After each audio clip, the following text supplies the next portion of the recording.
Сәлеметсіздер ме оқушылар? Бүгінгі сабағымыздың тақырыбы қағаздан ойыншық жасадық. Тема урока мы сделали игрушки из бумаги. Бүгінгі тақырып бойынша жаңа сөздер, новые слова. Менімен бірге қайталаймыз. Повторяйте вместе со мной. Қию, қию, резать. Қылқалам, қылқалам, кисточка. Вешать. Өрнек, өрнек, узор, орнамент.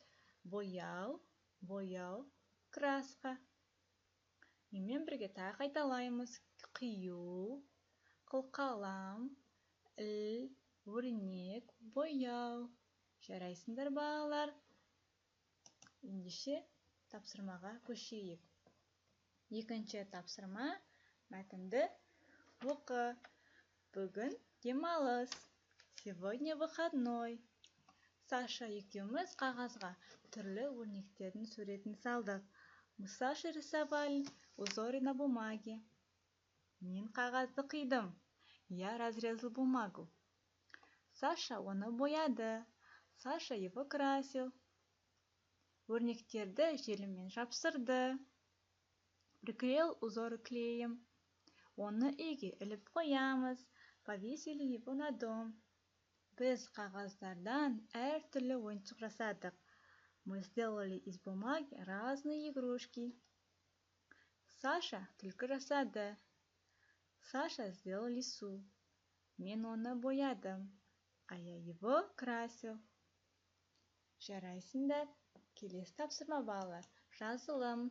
Письменно. Оны дәптерге орындаймыз. Пишем тетрадь.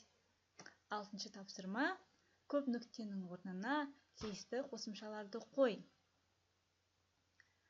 Значит, вместо многоточек мы должны писать нужные окончания.